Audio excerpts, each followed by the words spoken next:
이명박 전 대통령 곁을 15년 동안 지킨 김희중 전 부속실장의 진술이 나오면서 검찰 수사도 활기를 띠고 있습니다.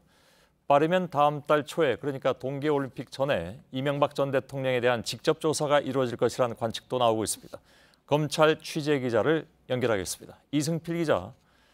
자, 검찰은 어제 이 전 대통령의 기자회견 직후에 법적인 절차에 따라서 수사를 진행한다, 이런 입장을 밝혔습니다. 오늘 검찰 수사가 그래서 어떻게 진행됐는지가 우선 좀 궁금하군요. 네, 검찰은 이미 확보한 김희중 전 실장과 김백준 전 기획관의 진술을 입증할 만한 증거를 다지는 데 주력했습니다. 김 전 실장은 검찰 조사에서 국정원 특수활동비가 이 전 대통령 측에 전달된 시기와 방식 등을 상세하게 진술한 것으로 알려졌습니다. 국정원 특수활동비가 이 전 대통령의 미국 방문 전에 전달이 돼서 사적으로 쓰였다는 진술도 한 것으로 전해지고 있습니다.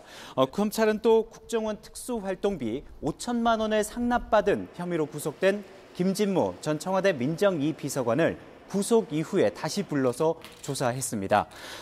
이 돈이 이명박 정부 당시에 민간인 사찰 폭로를 입막음하는 데 사용된 경위를 파악하는 등 당시 이명박 정부 청와대가 국정원 특수활동비를 어떻게 썼는지 다각도로 사실관계를 확인하고 있습니다. 예.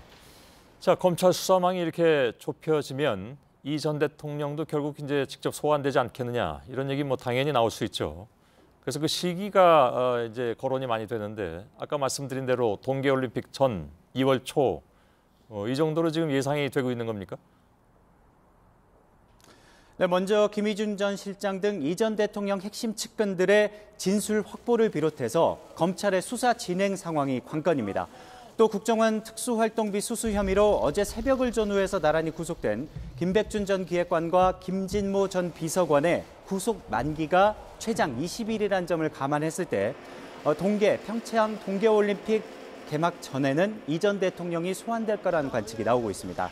아울러 검찰은 특수활동비와 동시에 진행하고 있는 다스 실소유주 수사와 관련해서 수사의 큰 틀을 좌우할 핵심 진술을 확보한 것으로 알려졌습니다. 이에 따라 확보한 진술을 입증할 만한 증거를 확인하는 작업을 거쳐서 의혹을 밝히겠다는 예정입니다. 그러면 이명박 전 대통령을 소환할 때에는 특활비와 다스 관련 의혹을 한꺼번에 묶어서 소환할 가능성도 있어 보이네요. 네, 지금 검찰 조사가 국정원 특수활동비뿐만 아니라 다스 실소유주 의혹 등 다각도로 여러 갈래로 진행이 되고 있고, 또 그 각자 부분에 있어서도 핵심 진술을 검찰이 확보한 상태입니다. 따라서 이렇게 수사망이 좁혀가고 있는 와중에 그 결과적으로 이 전 대통령이 소환됐을 때는 이러한 수사 결과에 대한 확인 작업이 동시에 이루어질 것으로 예상됩니다. 예, 알겠습니다.